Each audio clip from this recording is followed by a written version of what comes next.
Welcome back to the Nullified Take channel on YouTube, where we've got the TNT takes for you on Survivor 45, episode 10. That is right. We are back. It is a full house because not only is it myself, Kahuna, and Jake on the podcast, but we finally got none other than Coach Drew himself on the channel. And Coach, throwing the mic right over to you here as our honorary co-host of this episode. Scott is saying it is one of the best seasons of Survivor ever. Certainly the best of the new era. How do you feel about this season so far? Because we haven't had the opportunity to talk to you this whole season. I think you're on mute. Yeah. Well, I'm glad to be here. I know it took a while, but no, I'm really loving this. I'm one of these people that, since 41, I have said that I am enjoying it. I understand people's qualms with the new era, but I've enjoyed them for the most part. And I would say that this is probably peak new era right now. I feel like the cast, just watching, and I think it helps that we go back because every episode I'm being reminded of people that have left, like, oh, that person was cool. Oh yeah, you remember that?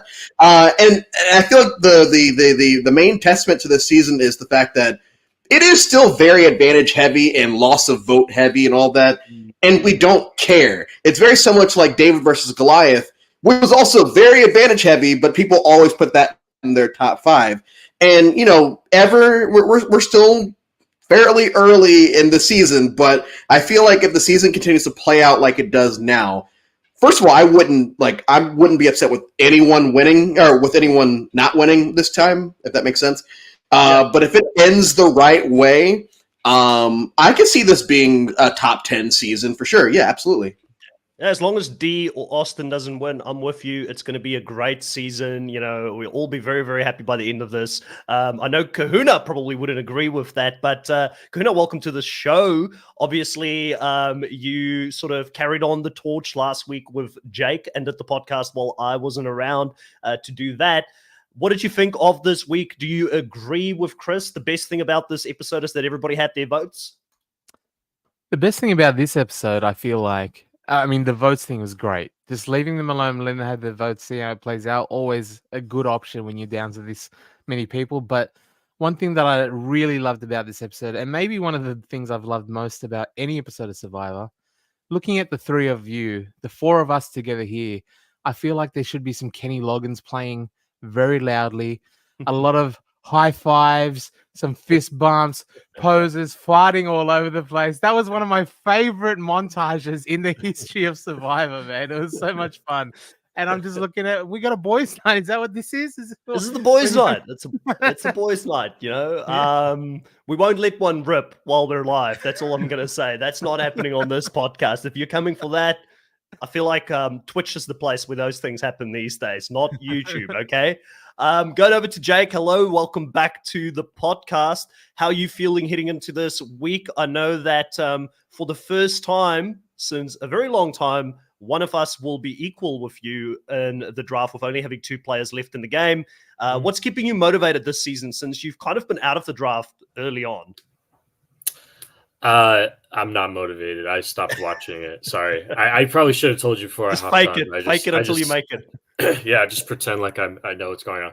No, but what's motivating me to keep watching, Chris? Come on. I love Survivor. I'll keep watching no matter what. Good answer. Really bad start for me in fantasy, but 2 guys I got left, I think that they could make some stuff happen. 100%. And we're going to talk about all of that. Let's say hello to everybody here in the live. We've got Chris in the live, Scott is in the live, Jay is in the live as well. We've got Jared back in the live. Also Gabe and J.E. Did I say Jay twice? Well, Jay, welcome twice. It's great to have everybody here every week talking some Survivor with us. We'll bring up the comments as we go through this as normal. I'll try and pull up the ones that are relevant to the conversation, but let's get into this episode. Top 8, with day 18. Everybody goes back. Drew is very fixated on getting Bruce out of the game. Bruce has been a thorn in the side of everybody because he keeps winning those damn immunities. And by the end of this episode, obviously we know that's not going to be a thing, but they're very focused on removing him from the game. Heading into the morning, next day here, we get a very emotional scene between Julie and Drew Kahuna. Julie talking about the fact that it's not easy, and we've known this for a long time, to be the older lady playing Survivor, because you kind of get put into that mother category, which means that if you backstab someone, it hurts that much more, because imagine your mother voting you out of the game. It's okay for a daughter to vote out a mother, but not a mother to vote out a daughter. Kahuna, what did you think of this scene, this emotional scene between Drew and Julie early on in this episode? I mean, I appreciated it in the fact that Julie genuinely seems like a great person in real life as well, and the fact that she's struggling that hard with what is essentially a game, and people that sometimes, like myself, look at a game very cynically and go, it's a game, you play the game, and we're kind of been, botted, strategy botted over 20 years of watching this game. Whereas there are still people that are like, I struggle with being deceitful. I struggle with it.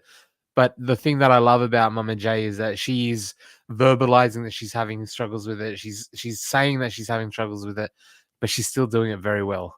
And to be able to overcome that inner voice that's saying this is wrong, don't do this, and still play the game and go to the final 7 here, she's doing great. I think that's pretty good to be able to have that struggle and still be able to control it or overcome it when you need to. I think is pretty important in a game like Survivor.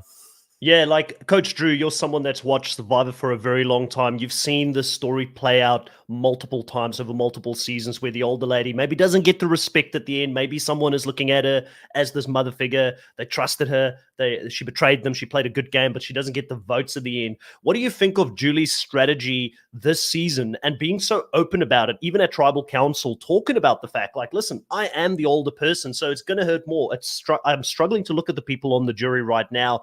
Do you feel like her being transparent and open about it maybe gets the jury to think differently about Julie's game if she gets to the end? Do you like this move from her? Because I feel like she's doing it on purpose. She's a lot more vulnerable and open about it than maybe other people have been before her. Yeah, she's not being coy about it. And I feel like that's not even just older women.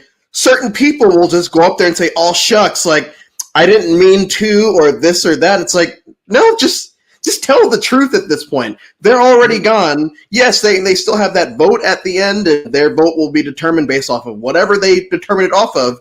But the worst thing you can do there is go up there and just be like, oh, shucks, like, I had no idea what was going on, or I'm so sorry, blah, blah, blah. I feel like her just saying, yeah, I did it, and it sucks, and I don't want to be looked at as a horrible person because I'm not a horrible person.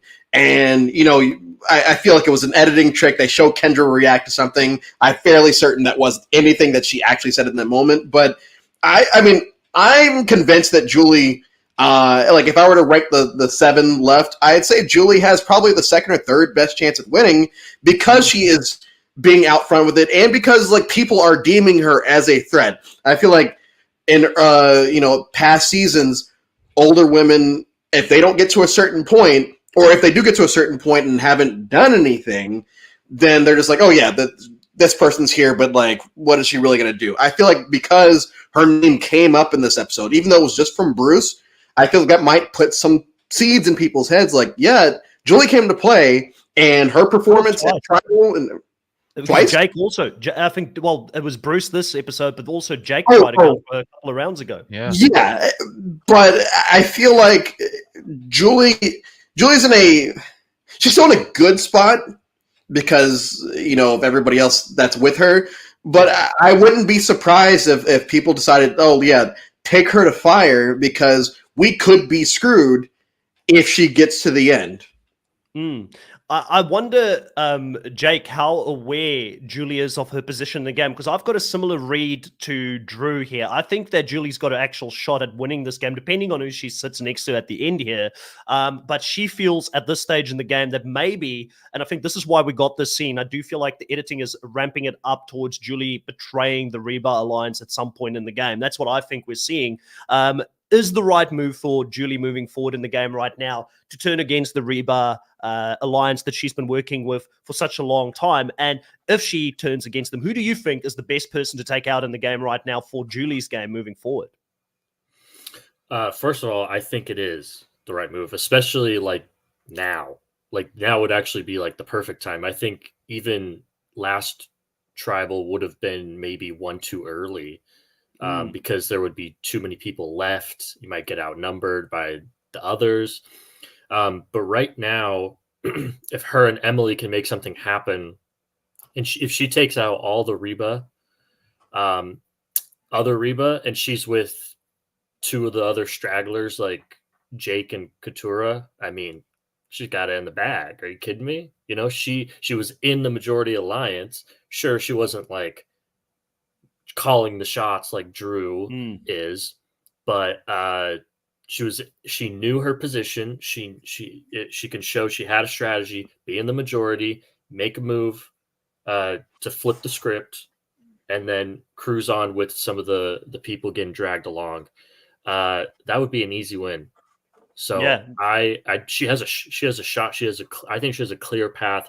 One of the more clear paths than somebody like Jake or Katura or Gabe and you on the same wavelength. As you said it, Gabe came in. If anyone left, I take agree. Jake or Katura to the end and win at this time.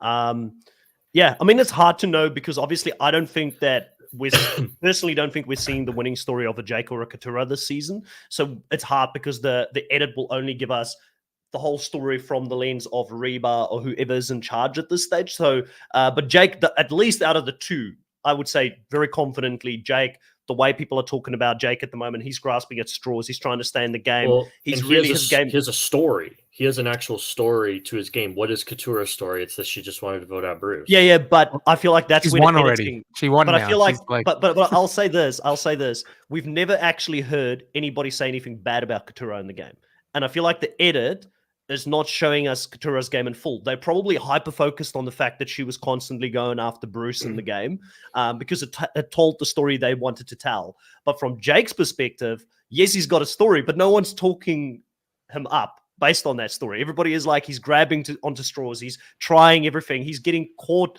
But at least he's trying. Katura I know, but his strategy is... You know what I'm trying to say, though? I get what you're saying. Yeah. I get what you're saying, but... I don't think that the edit is showing Katura's game. That's what I'm trying to say. So it's very hard for us to know. That could be true. And who would have thought coming into this episode, I'd be like the big Katura defender here. But I just feel like we don't see enough of her to actually make that judgment. So I just wanted to call that out. But that's fair. Let's read a couple of comments here because a few people have said a few things since we started talking about Julie. We have got Scott saying, I play games of pool, especially pool, darts, but when game's over, I've had friends surprised at how nice and friendly I am. Yeah, you gotta be able to separate from, game face Scott versus non-game face Scott. Like it's similar with a Julie. Like you're playing a game, but I think it's very hard to do. We know this. We've watched the game for long enough. People are relying on each other to survive out there. It's not like where you play pool for a couple of hours and you leave afterwards and you're relying on the person that you're playing against to catch you food or to keep you warm at night. I feel like that's a level of bonding that we as fans sometimes can overlook a bit. Jared says, I just feel Julie has been so invisible in the edit, and she seems more of Dee's pawn. I think that Julie has had the right amount of content, especially if we look at other winners from the new era. I feel like she's right in the pocket because a lot of winners don't get over-edited in the new era. In fact, it's the biggest reason why I love Drew this season. I think he's a great character. He's a great narrator, but I feel like he's the Omar or the Jesse of this season. He's going to get taken out at some point based on that, unless they suddenly change that formula for us. Gabe says, Julie can win, but not against any of the Rebus. Totally agree with that. Jay says either she betrays the rebus or she goes home with Austin's idol in her pocket. And that's a big thing because they showed her in the previously on Survivor still with the idol in her pocket. We never saw her give the idol back. You know, where's that going to go if Julie does turn against that alliance? Austin was very... Yeah, Austin was very willing to... Austin seems like, Kahuna, just this free spirit guy. Like, I mean, if Austin wins this season, I'd be like, he's like a newer and improved version of maybe like who's it, Fabio, like that type of character, right? Like he's not an overly strategic mastermind, but he's a fun character and he has a lot of fun out there. Would you agree with that, Kahuna? Yeah, I mean, I'm liking him a lot. He's got the chill vibe, and I think we haven't seen him necessarily be in a position where he's had to do anything where he's not chill. Like he's had 2 idols in his pocket. He's got the strongest alliance. He's had like powers and he's driving on the fast lane on the autobahn. Like everything's going his way, and he's just speeding along. You know.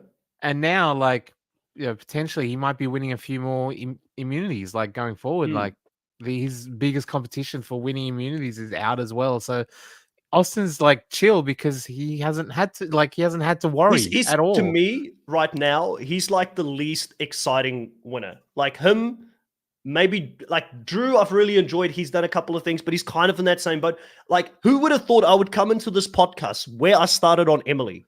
And what I said, no chance in hell Emily's winning this game after the first episode. I went pretty hard on her in the first episode. I was like, she is playing a horrible game. You were saying Why did that they cast her? Until like episode 5, you were like, yeah, still. No, I don't think 5. Like, I think you're over exaggerating. I feel like the first 3 episodes, maybe. You know, I feel like 5 is quite deep into it. But I'll definitely go back and check the I was definitely I was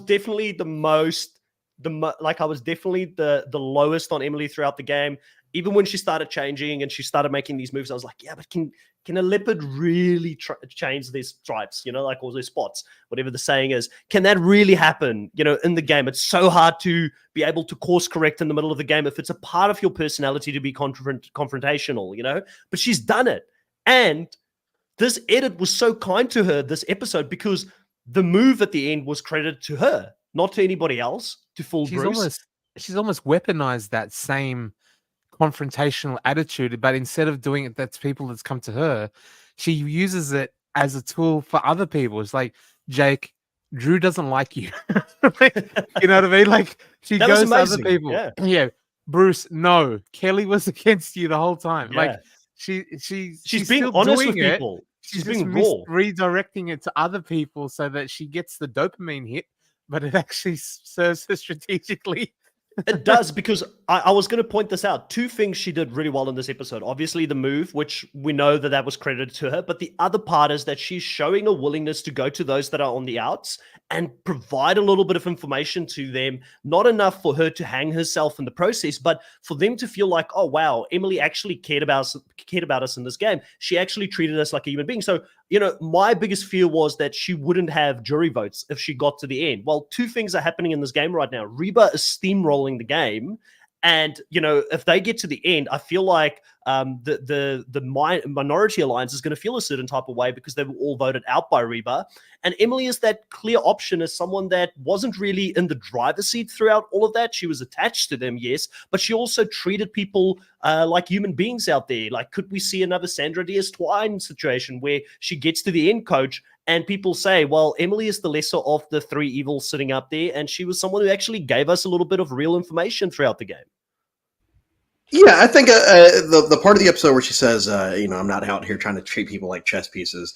It's funny because a certain section of the online community, whenever they play online games, they love playing as if everyone are chess pieces. And I consistently call them sociopaths, which is probably the wrong word, but it's the word that I use. And they get upset because they always hate on Russell and all these people. I'm like, you guys are playing exactly like him, when instead you should be playing like someone that treats people as people. And so when we got that confessional with Emily, I think it was you that said, you know, she got a very positive edit this episode, and it's true. I mean, she could have easily, you know, just acted very coy with Jake and just, you know, whatever happens, you're not a part of it. I think that Emily her story, I mean, being the only person left from her tribe, from where she started, if she gets to the end, and especially if she sucks to two Rebas, I think that she has a big potential of winning because of how she treated people on their way out. I don't feel anyone feels too burned by her. Now, I do feel like if she gets fourth, people will be like, "Oh, if you had kept one of us around," it's like, well, no, at that point, But I've Emily grew on me too, because after the first episode, I'm like, What is this? she'll be a great villain. I don't think anybody liked her after episode 1. Yeah. I think she was like universally disliked. Well, it's ironic because everything that she was saying at camp, like when they were talking about the pyramids and aliens and all that, and she's sitting there judging them, like, yeah, I do the same thing. I judge people too when they talk about crazy stuff. But everything else is just like, okay, I think. But it was the unwillingness to fake it until you make it. The unwillingness to just be a part of the conversation, to integrate. Like, she was like, no, people need to come to terms with who I am and how I look at life, instead of saying, I need to kind of go to where everybody else is. But maybe that first tribe also wasn't the best tribe for her. The personalities wasn't the personalities that she wanted to play the game with. Clearly, she's got a great connection now with Drew and Austin in the game. She wants to be close to them. But there's a big challenge for Emily that lays ahead, and we will talk about that in a second. I just want to put out, I feel like looking at some of the people in the live chat, and probably even just here, Emily is not on my team. It definitely works for me if Emily wins, because it means Kahuna doesn't have the winner. Myself and Kahuna are pretty close from a draft perspective. But if I take the draft out of consideration, I feel like Emily is the most exciting winner that we could get from this season at this point, because she started off, and I did say this to my credit early on, even when I was like not liking her that much, I said, let's remember, Chris Daughtry had one of the worst starts to Survivor ever at the beginning, and he turned it around, found momentum, and was one of, in my opinion, one of the better winners we've ever seen towards the end of the game. If Emily won this season, Jake, like, if she can go ahead and go up from here, and I'll maybe go somewhere else because I feel like the dogs are going off on the back there. Good. If Emily wins the season, do you reckon she'd be ranking pretty high as a winner? Maybe the highest that we've seen in quite a few seasons? Man. It depends. Jake, go ahead. Yeah, there you go. Oh, sorry. I didn't know if you actually. No, go for it, Jake. Man, I don't know if she'd be. I mean, because one of the things I look for is, I don't know if anybody else feels this way, but if the win's too easy, I feel like for Austin, the win's going to be too easy. I'm just going to be like, yeah, great dominant win, but he's kind of going to be in that, category of who's the school teacher who won it in Idols. You guys know Tommy. He's going to be like a Tommy. He's going to be like a Tommy. He's just kind of run through the game. But if Emily wins, it's kind of like with her back against the wall, having to work from the bottom. Like, I just find that to be a more exciting and gratifying win. I totally agree. I mean, I think it's, like Nick Wilson. He got saved by, kind of similar to Emily. She was saved by Hannah quitting, because from what we know, they were about to vote her out. And from what we know about Dave versus Goliath, they were going to vote out Nick if that guy didn't get medically evacuated. So obviously Nick, that didn't really, like, it wasn't really a huge part of his story. He recovered pretty easily, but Emily had to get in a good relationship with Caleb. Caleb had to talk some sense into her. She had to really self-reflect and realize, yes, I'm playing this wrong and I need to change. And now she attached herself to a really powerful alliance, and looks like, she just convinced somebody not to play their idol, when people have been saying for days and days that you're next if you don't win immunity. So I agree, she would be pretty exciting, especially if she links up with Julie and makes something happen this next episode, which I think we're all kind of anticipating.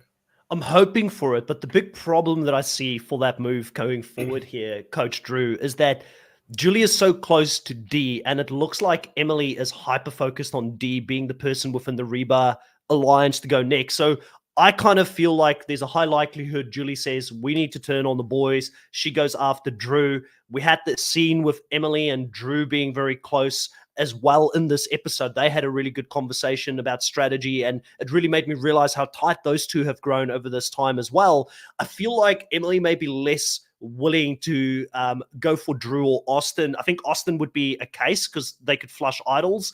But if it's not D, do you think that Emily and Julie can really link up, or do you feel like Julie becomes maybe the scapegoat, someone that gets thrown out to the wolves, with Emily kind of taking her spot within the Reba Alliance? I mean, if it was before this episode, I don't think that would be the case. But I think that right now, just because Julie's name is now out there in the ether, it's been presented, and I mean to a lesser extent, Dee's name has also been presented. I think 2 weeks ago. That doesn't. If you go about it the right way, the way that Emily went about things this episode, and she goes about it, if she decides, hey, maybe me and Julie probably won't work out, if she goes in there and she says certain things, she does have a way with words. I think that they could remove Julie, put Emily in that spot, especially if Julie comes to her with a plan to get rid of Reba. Because then Emily just tells the truth and says, "Oh yeah, she's trying to turn on you right here because it's an odd number." Watching her face when she's being told, when Drew tells her, "Oh yeah, Bruce has this. This is what happened with Bruce," and she's like, "No." But you can see in her face, okay, so what Katurah told us is true. And I feel like she's really good with retaining certain information and giving out certain information. And if Julie comes to her and says, "Hey, let's get rid of someone that's not D," because she's never getting rid of D. She already said it. Let's get rid of Austin. Emily just goes and says, "Yeah, Austin, she wants to get rid of you. I want you around for some reason." I feel like, I feel like Emily is like really tight with Austin and a Drew, and I feel like she's not going to be willing this early to let them go. She just wants D and Julie out of the way. So if Julie goes home or D goes home in this next round, it's in her advantage for how she wants to play the game.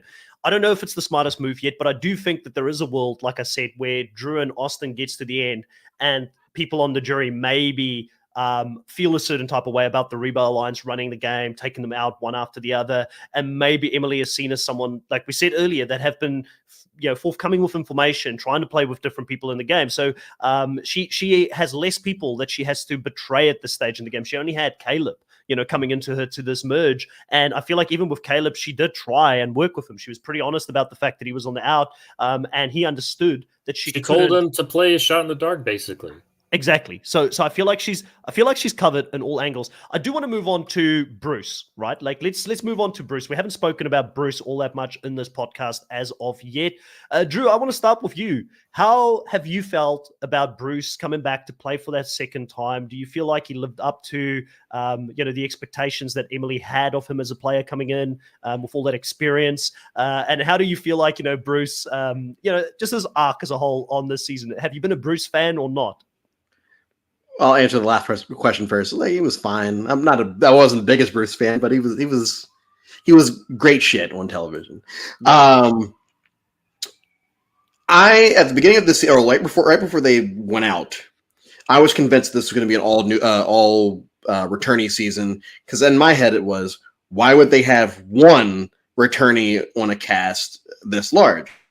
Two, but they've never done one. It'd be crazy if they were to do that, and he just get voted out first. Then we get the first episode where Emily calls him out on the boat, and it's like, well, yeah, everyone should be saying the same thing. Bruce should be gone. As the season progresses, and he has this one-sided rivalry with Katurah, I'm like, okay, well, at some point, he's got to go. He doesn't go. We get to the merge, and then he starts winning immunities, and all of a sudden, it's like, wow, Bruce is actually a threat. And if he gets to the end, the season after getting going from worst to first, he wins almost unanimously, in my opinion. We'll never know because he got voted out. Yeah.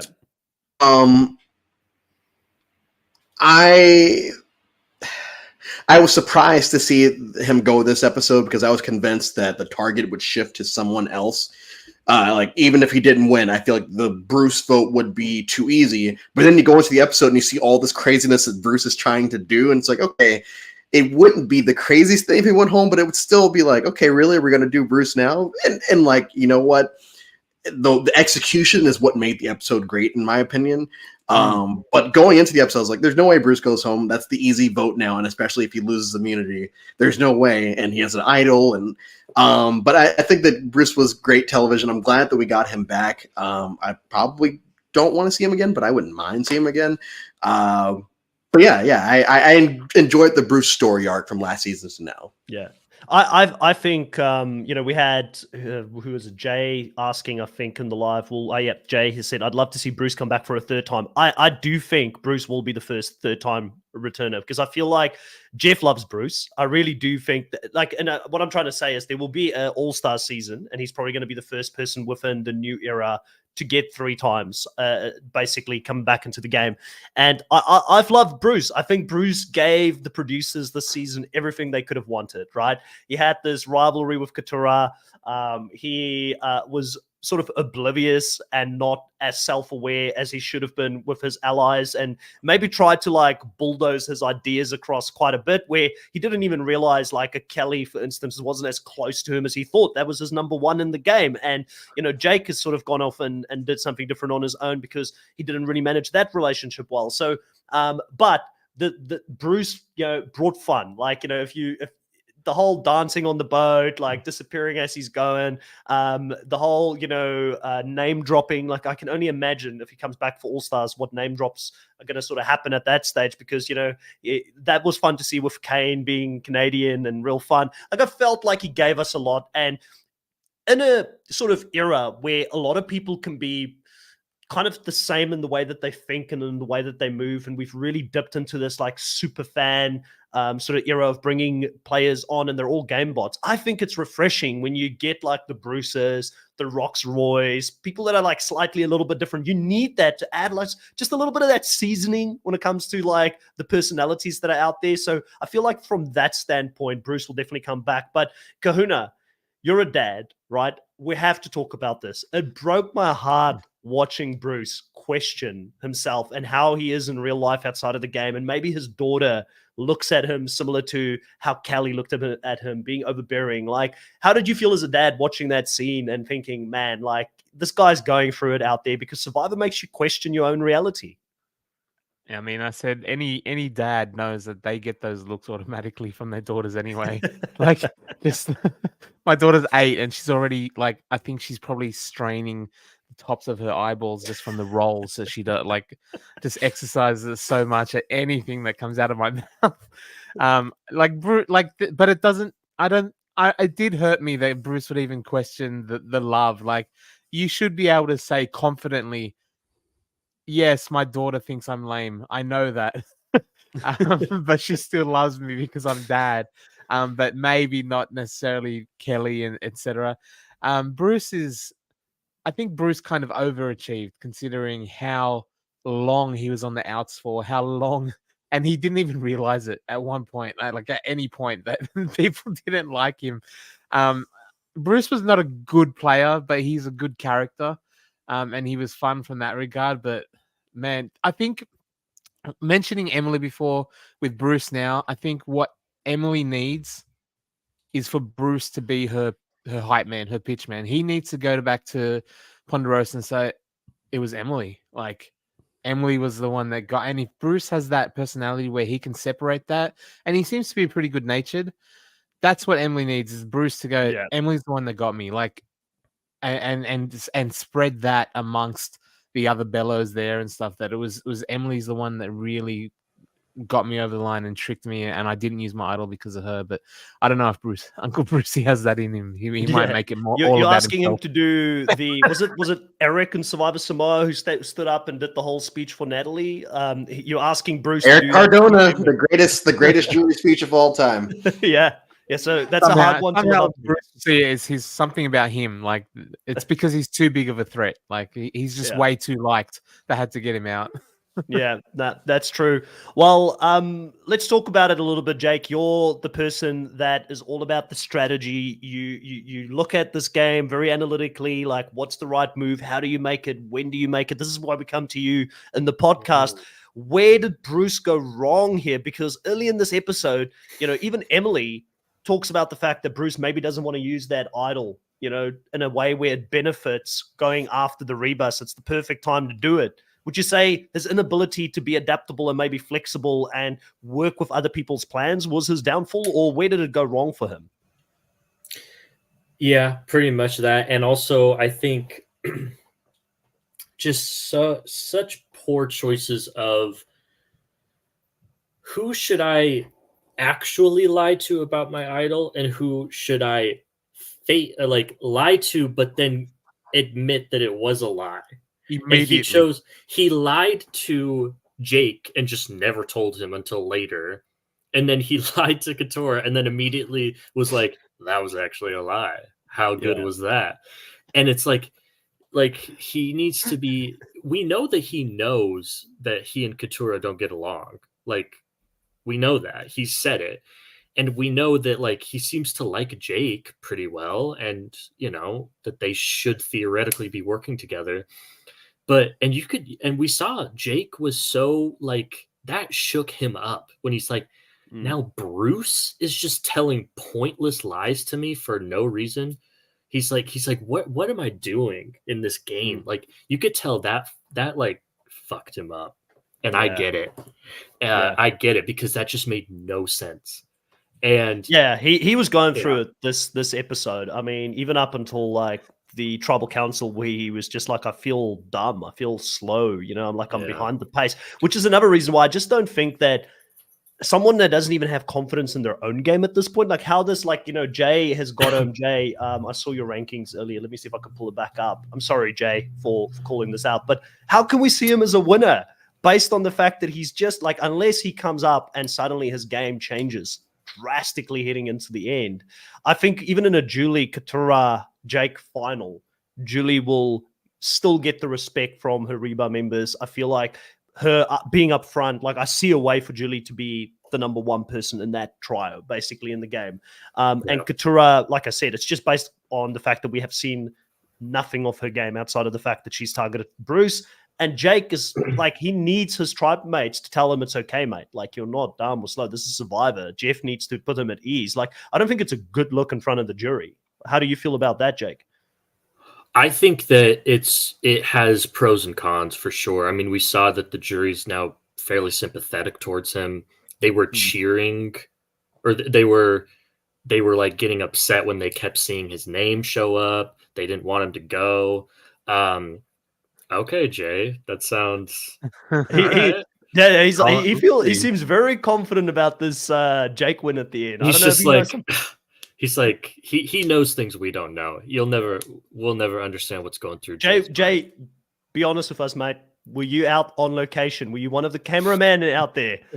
Like, I feel like you've got some information, but yeah, I mean, listen, I would be happy for Jake if he did end up getting a win. I don't see it. I just don't see it at this stage. But I mean, I've been wrong many a times in Survivor in the past. Wouldn't be the first time. So, you know, I've been wrong about Emily. So, my favorite thing about Jake is that Bruce comes to him and goes, I gave Kelly my idol. He's like, oh, okay, totally. Like, that's awesome. I'm going to tell everyone. And then Emily goes, that's not true. He goes, oh, yeah, okay. Like, just anything someone says to him, immediately just face value. He takes it like that's not true. Okay, it's not true. I gave Kelly my idol. Okay, you gave Kelly your idol, and he's just like completely like in 100%, no matter what you say to him, completely contradicting the last thing that he 100% bought in on, and he's like, okay. But I will say this. Weirdly, I think that, you know, being at such a low point like this can actually work to your advantage. If he can somehow, and I'm not saying this is going to happen, this would be a long shot. If he can somehow get back in the game and take some power, make a move happen that he can claim as his own, and like actually have some say in the game, that looks more impressive than usual, if you know what I'm saying. Like the way he can, you know, like I said earlier, he has a story. He's like, I was thrown through the ringer, man. He's like, I was at such a low point. You guys saw me. I was doubting myself, but I never gave up. I never, you know, just resigned to the fact that I wasn't going to win. I kept trying, and I actually took some power in the game, made some moves, and I got myself to the end. that could in some scenarios look more impressive than if you were never at that low point at all. Listen, I admire the commitment to Jake potentially winning this. You're right there with Jay, who also has him in a few drafts. I'm playing as well. devil's advocate. I don't think he's going to win. I'm just saying there's a path. Okay, that's the honesty we needed there. Jared brings up, they did show Drew saying in a confessional that Jake's game was done. Then Jake raised his eyebrows, and Drew said third time's the charm on Jake, only for Jake to survive again, which I think is more ominous for Drew and his story than what it is for Jake to go on and win the show. Like, I've said this from the start. Love Drew. By the way, we've not asked you this question yet, Coach Drew. How upset are you that there is a Drew on the show right now that is absolutely killing it in confessionals, great narrator, he's clearly one of the bros, he hangs with the boys and all that kind of stuff. How do you feel about the fact that, this has happened before you get to go on there and be the first Drew to play the game? And I think there may have been no, not the first Drew. We had a Drew in San Juan del Sur, but he was an idiot. He was even better. Yeah. He was even better than he was even better. No, I've called Drew a side character in this, and not in the best way possible. Just like, I don't know. Wendell. Dom. Yeah, he's a fun side character to the eventual winner's story, because I don't think that Drew's going to win the game. It has been fun watching me because I think I would be a great narrator on the show. But and I think Kahuna brought up at the beginning of the episode with the montage, which was the best part of the episode and probably one of the best things that's happened post season 40. But it feels genuine, just like with Christian. It feels genuine. It doesn't feel like they're putting on a character.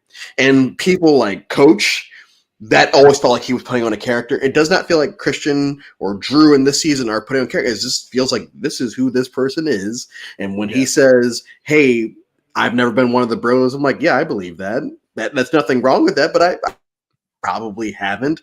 And I believe that you think that locker room talk is talking about bacon and whatever else goes on in locker rooms as a coach. Yeah, I absolutely understand. So I've appreciated Drew. I don't think he's meant for much longer in this game, but who's to say? But listen, he's been absolutely killing it for me on the point side of things. Like, I think he's leading the points on the draft by quite a bit just because he's been all over the show. So from that point of view, he's done his job for me as my very last pick in the draft. I always knew he was going to deliver, Kahuna. I appreciate the extra level of confusion having 50% of the podcast names represented on the season as well. We've had Chris's, but I don't think we'll ever see a Kahuna, or my real name, even worse, will probably never be on the show either. Nigel. But who's to blame? Nigel on Survivor. Who's to blame for that? You for not applying, mate. Got to put your application in. You could change the narrative. Calling him out here on the live podcast. But yeah, listen, I think it's been a lot of fun. I don't think we're seeing the win there. But you bring up a valid point there, Drew, about this whole scene with the boys and having fun. Like, for us all, we really enjoyed it. What does this say about the love letters that we saw this episode? Because I'm sorry, I did not personally connect with the love letters that I would normally connect. And I don't know what it was. Like, it just didn't have that connection, and I don't know why. Like, am I getting too used to love letters and seeing the soppy stories and things like that? Because we've seen quite a few of them now in Survivor. They also do the flashback scene, so that takes away a little bit from when we see it happen later on. Is it just overkill? I don't know if I was the only one. Drew, you had the whole thing about the best scene. How did you feel about the love letters? Like, I mean, it is a staple of Survivor. I don't know. It didn't hit home for me as much. I don't want to agree with you. I probably end up, by the time I finish this, I probably will, but there was something about it that's like, okay, yeah, that, like, I remember sitting there, I was having a drink, and when Katura brings up the mom thing, I'm like, okay, that came out of nowhere.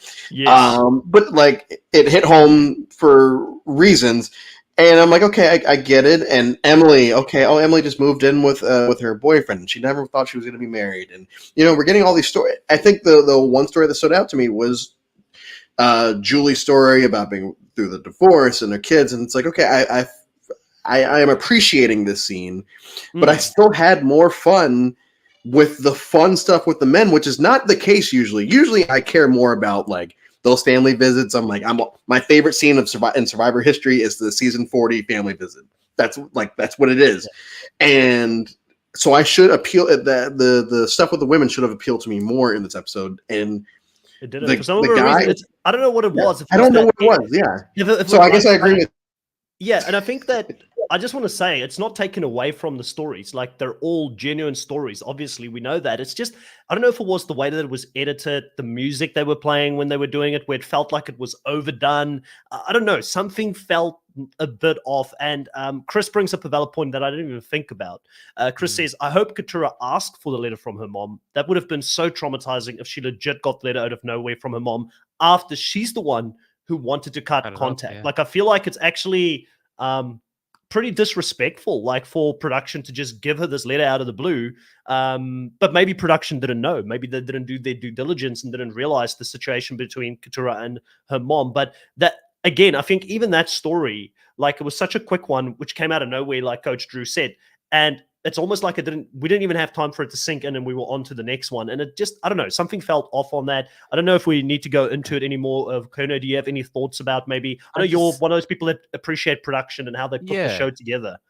I thought, like, even you could see the colors of the paper. It just felt like it was very produced. It wasn't organic. There was very specific colored paper with the handwriting on it. And I just felt like it needed more Kenny Loggins to make that montage feel a little bit better. But the words were super encouraging. Like, there was just so much like positivity in it. I almost felt like some of their family like really like to use ChatGPT and stuff like that, because it just felt like it didn't feel necessarily like I was like was so positive that it felt like the one that got me was Katurah's, I think, sister, who said, "You don't need to find an idol. You're already my idol." And I was like, okay, like, that was weird. That kind of was weird to me.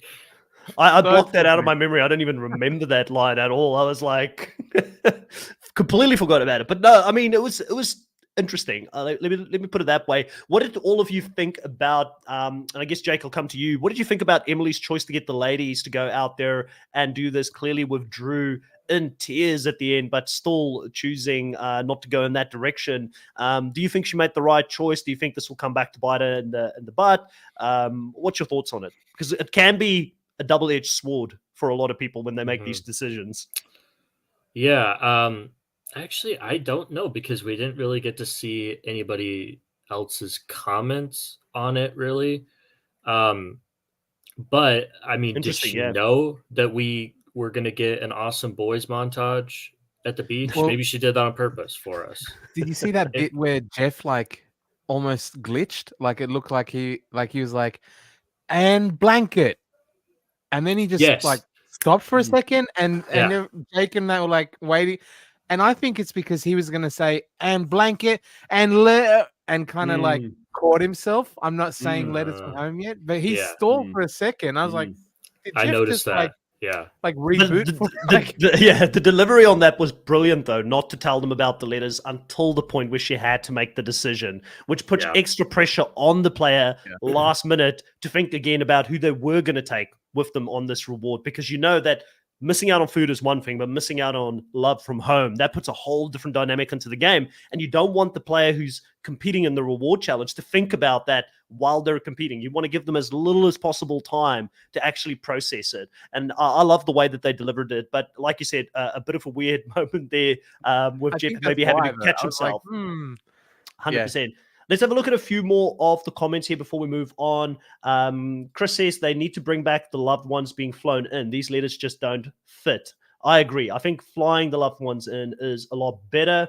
Also, Jared saying, okay, Emily having a glass of wine in her confessional. Could that mean she will be a finalist celebrating at the end? Have we ever had someone drinking in a confessional? Yes, Mike White, right? I'm pretty sure Mike White did that. And yeah, I can't remember if there's anybody else, but Jay says, good point, Chris. Kiwi says, did catch bits of it, but hate the letters from home. Don't care, move on. Lol. It's different for everyone, right? Some people, I get it. Like, some people don't like the letters at all. And for me, it's hit and miss. Like, some seasons, if I feel like the mood's right, I feel like Australian Survivor does it really well because it's something with the way that they produce the show, with the music, that the music can get you real into it as well. But this one, I don't know, it wasn't it for me. Jay saying, Rick Devon said on the Fire podcast with Jeff that letters from home were more impactful than him seeing his wife or in real life. Wow. Okay. Well, I guess because he doesn't have that instant satisfaction of seeing her. He's just got to anticipate when he goes back and what she's going back, what's happening back home. So I can see that. But I feel for us as an audience, it's more impactful to see loved ones actually being on the island, connecting with them. We also say, if Kiwi Skid saying, don't think it'll matter since she picked all of the girls. Yep. I think, she could easily say, I just wanted, because it was an overnight trip, I wanted to hang out with the girls rather than the boys in there. And I think that the boys ended up making the most of it. Probably a lot of the times, guys can get over things quicker. Like, I don't know if that sounds good or not, but it's a lot of the time it's true though, guys. It's like, okay, we're having a fight right now. Tomorrow we're best mates again, So I feel like they'll move on from it and maybe not hold it against them. I know I'm generalizing. There's probably guys who don't think like that, but I feel like that is a thing with a lot of my male friends in general. Like, we get over things very quickly. Kiwi says, yes, Kahuna, I noticed that too. Jay says, I don't know his opinion, I guess. Same, could I notice that? So a few people did notice Jeff glitching. Okay, so we go. I'm annoyed we didn't get to see the blanket. Not blankets. He just said blanket. Sleeping in blanket. So I wanted to see, was it one Maybe giant that was part of blanket? Emily's decision. She didn't want to share blanket with any of the other boys out there. I now sort of refreshed my memory as well with Emily, obviously having been with her relationship for a very long time, thinking about getting married. I don't think like Survivor is the place when you're deprived of food. Maybe you have your first glass of alcohol in like 18 days after not having eaten to make that decision, Emily. I'd be very interested to see if she still goes ahead after the season, because I feel like she kind of still left the door open for not going down that direction. But everybody gets back home. They all sort of catch up. This is where the whole, lie comes up with Jake. Jake and Drew has a bit of a showdown. Drew, what did you think of this? This is a different side of Jake that we saw come out a little bit here when he realized that Drew maybe isn't helping him as much in the game as he thought. Yeah, it was a cute little fight, and cute. I don't mean cute to be, whatever it might sound. Yeah, it's not a big fight. It wasn't Sandra Johnny Fairplay, but it was still like, wow, these guys are actually going at it. And no one's head got burned in the fire, is what you're saying. Well, yeah. Well, and I think that the Jake giving another look towards the camera, like once again panning towards the camera, which he's done now, I believe, 2 or 3 times at this point. It was fun, but it's also like, calling Drew out on his crap. Did you really do this? And I think it also, going back to I think what all of us have said at some points during tonight, I think that's the trigger point in Jake's head of like, not only do I not know what's going on, which he has said for the last couple of weeks, but now, I know I don't have Bruce. I know I don't have Drew. I know I don't have anyone. So I'm just going to say, screw it. I'm going to play ball. I'm going to show these people I can play ball tonight, and I will vote out Bruce. But I think that we could, and I know that we've kind of hee-hee-ha-ha'd about a Jake win, and I think he does have a long way to go. But the fact that he showed that he can play ball in this episode and willing to vote out the person that he's deemed to be closest with, if he can go forward, because now people can't, anyone left in the game cannot be pissed at him because he's doing what he needs to do to survive at this point. He's going to go however he wants, and you guys can't get upset with me because y'all, I'm not in your best interest. Y'all don't want to work with me, so I'm going to do what I need. And I think that this point right here is going to be the one where like it just kind of snapped in his head. I don't need these people. I need these people, like this, but I don't need these people. I don't mind parting with any of them. They can all go. And I am still, when I said earlier that I don't see anyone not winning this season, I include Jake in that. I do think that Jake could win this game, put in the right situation and doing the things. And I think this is the jumping off point for it. He's going to start playing a wicked smart game, from this point forward. He's from The Departed. Yeah, I'm listen. I'm Dude. waiting for it. I'm ready. I'm open to anything. This season has been amazing, but the more players who play towards the end game, it's just going to ensure that we have that momentum going into the end game. So great to see him sort of stand up for himself. But I do agree a little bit with Jared here. He was probably the one that was. I think Drew was the one being antagonistic at the end there.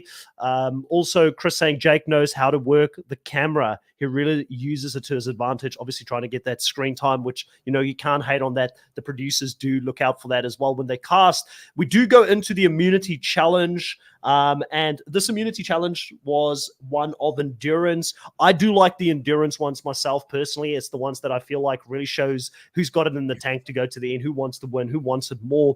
And they have to lie down this steep ramp while holding down on these sort of handholds. The more they go down, the smaller it gets. Towards the end, they actually can't use their feet, which means that all of that pressure is on the shoulders and on their arms to try and keep themselves up there. Obviously, if you're someone that is really good with body to weight ratio kind of exercises and things like that, you would do really well. So I thought Austin from the start, I was like, this guy's going to be very tough to beat because he looks like he's in shape. He's got big arms. And obviously he takes it out in the end. But a big scene here from Katura sort of freaking out about going into the water.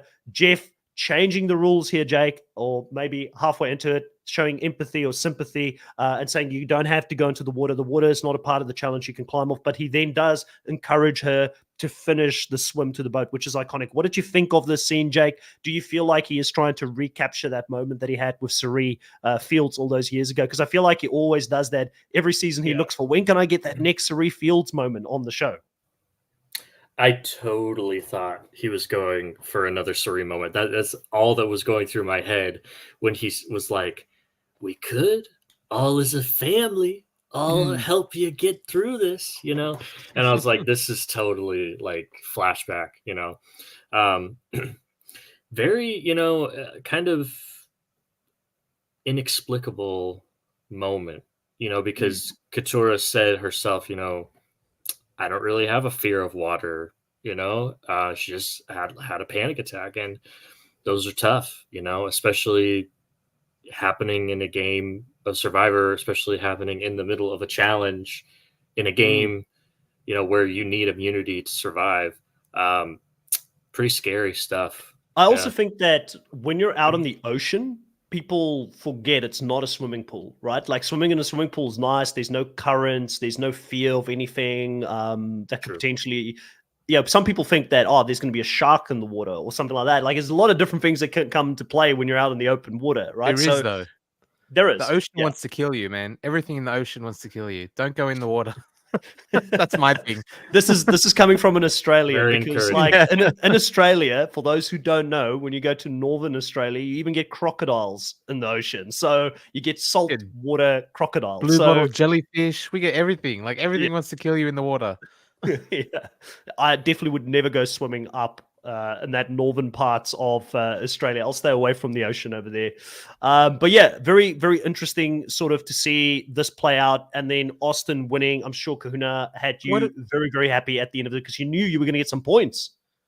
I mean, yeah, I was pretty... I don't know. Like, there's a part of me that it's sick. It's like the sick little twisted part of me was hoping maybe Bruce wins it. Like, what does it do to 3 in a row individual immunities? Like, what does that say of Bruce's sort of, is he the challenge beast legacy that comes out of this season and stuff? So I was interested in that, but obviously I want Austin to win for my own personal sake. But the thing that got me, the challenges were really weird this episode. The first one reward was just like run over these tables, go under these tables, then there's a net. And then this one, Jeff, the biggest deal that he made out of the entire thing was how they got there in the boat. Like, yeah. Oh, we may have lost Kahuna. Like, he's like, how about that boat? And they're like, yeah, it was fun. I'm like, what are you doing, Jeff? Like, I'm going, am I? Am I back? Yeah, no, you're back. You're back now. Okay. But yeah, Jeff making the big deal about the boat, and then Katura, like, you gotta go swim back to the boat. You don't want to miss out on that awesome boat, do you? I'm like, what's he doing? I was like, Jeff, shut up about the boat, man. Like, and we didn't even get to see the boat. We didn't even get to see them actually swim onto the boat and then leave on the boat. Like, it felt like a bit anticlimactic. Like, Jeff, you promised us the boat, and we didn't see it. We didn't see it on the actual show. That's why there was no family. It was just letters because they used all the budget on the speedboat and Kenny Loggins soundtrack and like all that stuff. No, very true. CD, I haven't seen you in the live in a long time, and it may be because you believe the season is boring, but it's good to have you back on the live as well. We obviously respectfully disagree because all of us have really been enjoying this season, but we've always said this about Survivor, right? Some people like seasons for different reasons, and not all of us are going to love the same season at the same time. We're not all going to agree on the winners that are the best winners or so forth. So I respect your opinion, mate. Obviously saying the blindside on Bruce wasn't a big move. Nobody was going to vote for Bruce to win the game. I don't know. Like, I mean, it's hard to know if he got to the end if he would have gotten the votes, but I do feel like I agree with you halfway. And here's where I do agree with you. Definitely not on the season being boring because I have enjoyed it. But I do agree on the fact that probably taking Bruce out this early when no one is willing to work with him, maybe it wasn't the best move. But then again, you could also say the same for a lot of the people that are in that original blue tribe, right? Because Katsura's kind of on an island of her own looking for people. She's clearly not with them anymore. She's trying to work with Reba. Jake's on his own trying to work with Reba.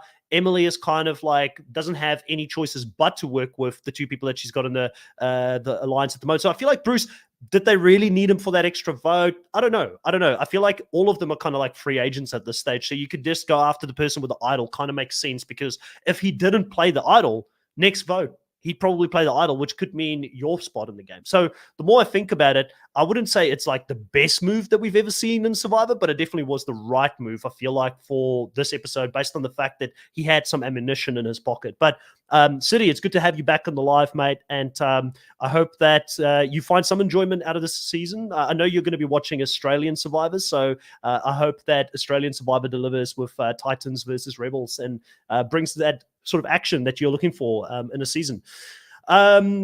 All right, let's get into the pre-tribal scramble. I don't know how much there really is to talk about in this section here, except for the fact that, you know, Bruce was obviously the one person that they wanted to target. There was Dee. Did Dee have she wanted to go after Jake, I believe, at the early stages in this one as well? Like, Dee had a different plan, or am I getting my two episodes a bit confused here? No, I think Bruce was the obvious vote from the start. It was the previous episode. Yeah, it was a pretty straightforward vote at the end of the day. Not many people were willing to go on bat for Bruce in this episode. But Emily, obviously taking this opportunity to try and see, can they actually get Bruce to feel comfortable by bringing up another plan, which will then in return make Bruce not play the idol. And she ends up delivering really well on that. They go to tribal council. A bit of conversation there about the game and how hard it is to vote against each other. Julie has her moment with the basically those that have been voted out, talking about the fact that she's Mama J. I feel like being that transparent and open from the start is something that could win her some points towards the end of the game. But when the votes come in, ultimately, Jake does get 3 votes. Julie gets a vote. Bruce gets 4 votes. And Bruce leaves the game, but he leaves a class act, Drew, at the end, because he does say, you know, well played, no overreaction there and anything like that. I know that you said that Bruce isn't necessarily the first person you'd bring back, but overall, great story arc for him to come back this season, be the first person to go out, and then finally get to experience Survivor in full, right?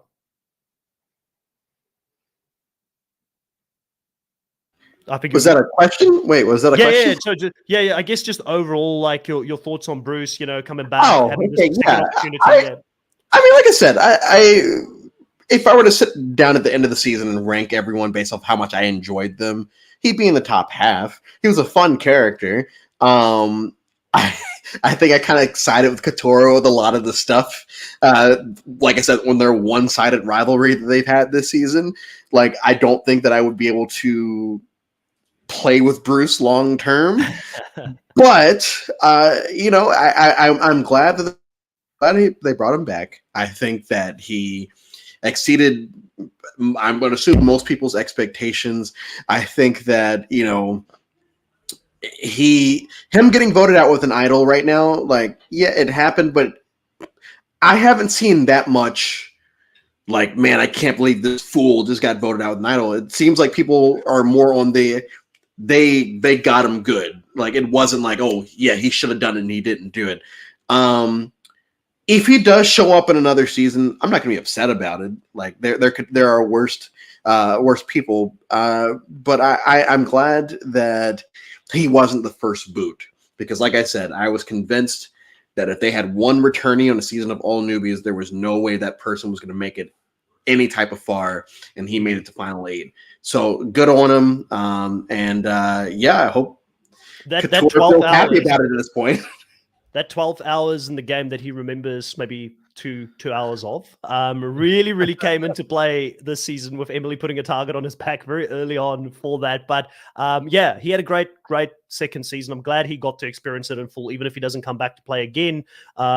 Just the way he went out in that first season, I really felt for him. So I'm glad he got that opportunity. Admin, haven't seen you in a while in the live as well. Welcome back, saying that the season is not really boring, but most of the big characters are gone. They're all sitting on the jury. I think if you are a big Kelly fan, if you're a big Caleb fan, I can see that.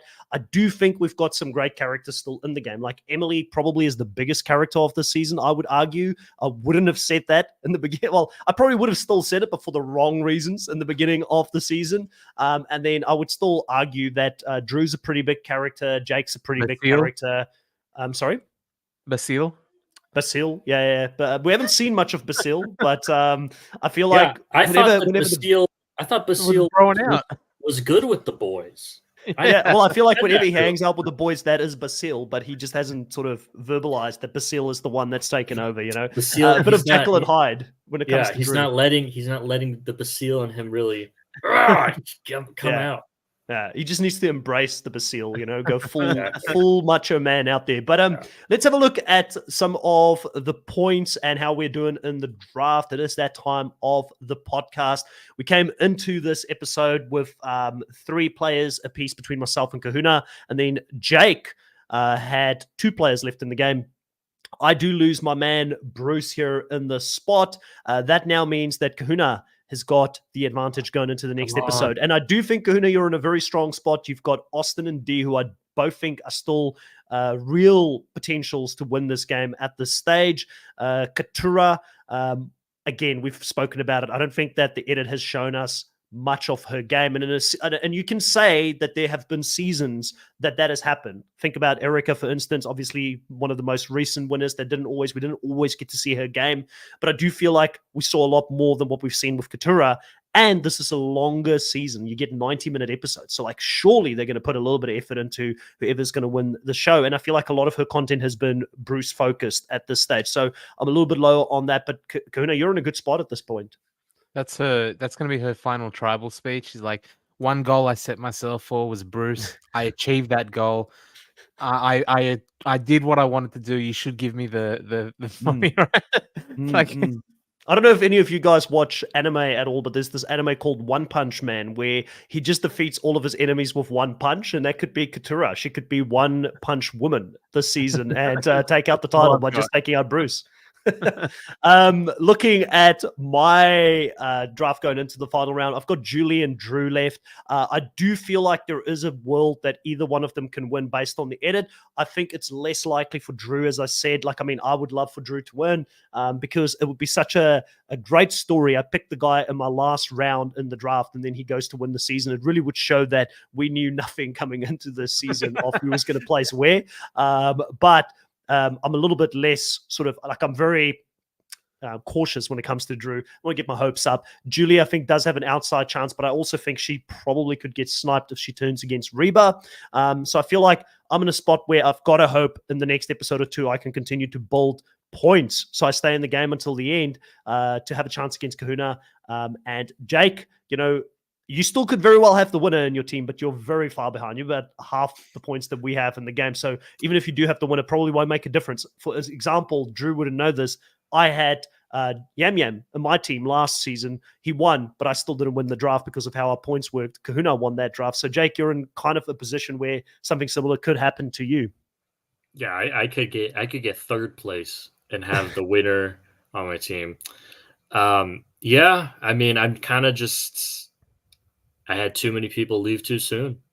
Yeah, it makes, the stakes are high when there's 3 teams that needs to be selected and there are so many different potential for points to be gathered throughout the season. So let's talk about the points and where we're sitting. For those that are not aware, for Drew's sake, he wasn't on the podcast previously. I'll quickly go over what the points are and how they work. For confessionals, you get 1 point per confessional. For team challenge wins, you get 5 points. For individual immunities, you get 8 points. Making the merge gave you 5 points. Successful advantage plays, which we've only had 1 so far with Caleb playing the shot in the dark successfully, that's 10 points. Finding the advantage is 5 points. Votes against you is minus 0.5. The runner-up gets 25 points. The winner gets 50 points. And then we do have bonus categories at the end of the season, which all will give you an additional 25 points for most confessionals, most individual immunity wins, most advantages found, least votes casted against you, and most advantages played correctly. So a lot of points still up for grab as we go into the end. The one thing I have been enjoying this season is that Kahuna kind of got ahead of us very early on in the season last time, and towards the end it didn't really matter as much because I feel like he had such a big buffer by the point that we get to the end that he did win it. But it's going to continue to be close here, Kahuna, as we go into the final rounds, which makes this a very exciting draft this season. In last place, we've spoken about it quite a bit, is Team Jake at 184 points. Top point getter for Jake at this stage is Emily at 64, and Jake is in second place at 52. Then going into second place and remaining in second place is Kahuna at 342 points. Top point getter is Austin at 84 points, and 1 point splits D and Katura at 65 and 64 points within that team. Moving into the top team here of the draft so far, but only 2 people left going into these final rounds, is Team Chris at 361 points. So it is still a 19-point difference between the two of us. Top player of the season overall is Drew at 85. And then secondly, we've got Julie at 63. So 1 point splits Austin and Drew for the top spot overall for points this season. But obviously with my main challenge beast, Bruce, out, who've been collecting me those individual immunity points, going into the final rounds, I'm going to have to hope that Julie finally gets the wins now that Bruce is out of the way, because she's had a couple where she got very, very close. But yeah, it's been overall, I think, a very, very good draft, Kuna, because it's going to be exciting to see. The bonus categories might actually be the difference between who wins this season. Yeah, coming down to the final bits. Like, that's going to be interesting. I'm hoping I've got a come from behind win here. Yeah, well, it wouldn't be much come from behind, because I feel like 20 points or 30 points have been the split between us for most of the season. So it's been very competitive. Jake, obviously, you're out of this one, but, I would say strategize for next season. Strategize on how you would attack next season. You know what Jake did, Drew, that really put him back? He chose people that he would hang out with in real life. Like, he chose all of the people who are like... Hannah was a top pick. That's how we vote for president of the United States. We vote for who we would rather have a beer with. So that makes sense. I get it. My problem was that I picked somebody that had a nicotine addiction, so they quit. And then I then picked somebody who had no physical ability whatsoever, Brandon. And then it's all downhill from there. And then I had J Maya, who just was on the bottom just the whole time. Brando was unlucky. I feel like Brando got swap screwed. Yeah. He could have been a better player or bigger player.